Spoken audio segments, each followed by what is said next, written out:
Welcome to the SOS Social Online Safety Hour, where we discuss how to protect teens, adults, and seniors from the online dangers, because what you don't know can hurt you. Today we have a very important topic to discuss, so if you have teens or kids that are dealing with cyberbullying or just bullying in general, you may want to take some notes. This topic is one that I can personally relate to. When I was young, I was made fun of and bullied and can remember how hurtful and degrading the whole situation was. In today's society, when we seem to have even more challenges than before, it's even more important that we talk about this topic with our kids. And it doesn't just stop with kids. There are adults being bullied in the workplace as well.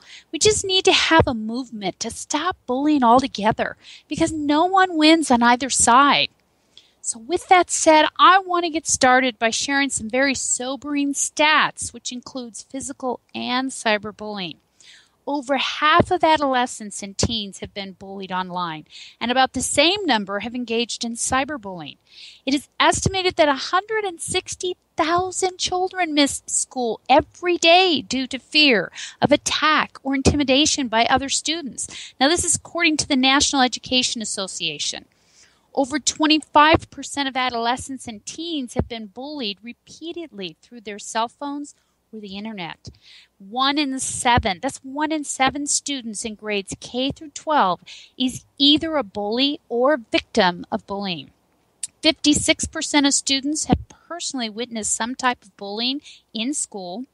15% of all school absenteeism is directly related to fears of being bullied at school.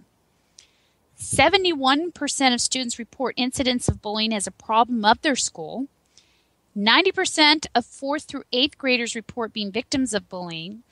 And according to bullying statistics, 1 out of every 10 students who drops out of school does so because of the repeated bullying. More than 1 in 3 young people have experienced cyber threats online. I know this is a lot, right? Well, over half of young people do not tell their parents when cyberbullying even occurs. That's the scariest part.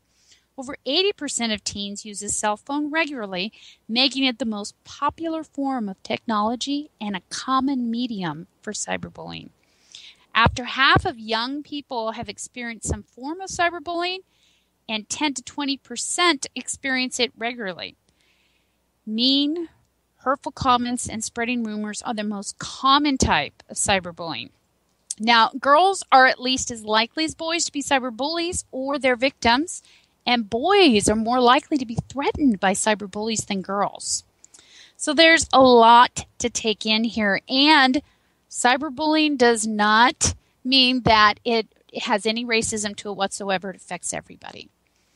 Now, you can go online and find many sites toting even more scary statistics, but as a parent, these facts are very disheartening. I find this topic very daunting regarding how rampant it is and the varying legalities, as there really isn't any general law regarding cyberbullying. However, our goal today is to discuss some ways you can help your kids should they be a cyberbully victim. Today, I have the distinct pleasure of having both a good friend and expert in this topic. She's helped many families deal with these very issues. Sara Rector has been in private practice located in the Thousand Oaks area since 1991, helping individuals, couples, and families deal with relationship and communication issues in traditional and creative ways. She helps people access their own inner resources and strengths through cognitive, skill training, talk and expressive therapies, including guided imagery, dream work, and voice dialogue, among others. Her goal is to create an environment for her clients to access their own inner strength and well-being. So, Sara, you heard some of the stats I noted, and I'm assuming you've had many patients who have had to deal with this very issue of cyberbullying or bullying in general. So let me ask you, what is the predominant age when cyberbullying or general bullying begins? Well, based on the research, as far as cyberbullying, it starts between, or the age range is between 9 and 18.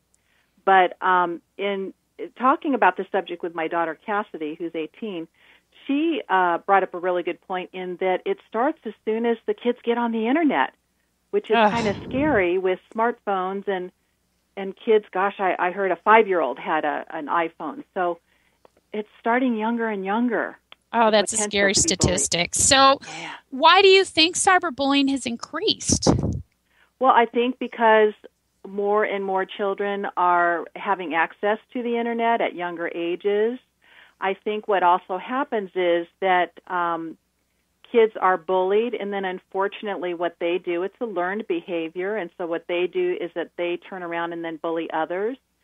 So it really has the opportunity to increase in quantum proportions, which is unfortunate. Can you tell our listeners about your services and how they can get a hold of you? Sure. I am the director of the Circle of Life Center, which is a family counseling center located in Thousand Oaks. It's right across from the Oaks Mall. And we are a group of 10 therapists that deal with all ages and stages of life. Just a great caring group of very, very talented therapists.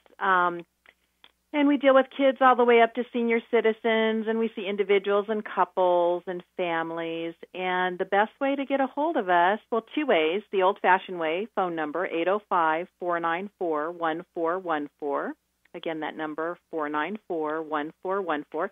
And then we're also on the Internet. Our webpage is www.circleoflifecenter.info. Again, circleoflifecenter.info, because we provide info to the community. So thanks again, Katrina, for the opportunity. Thank you.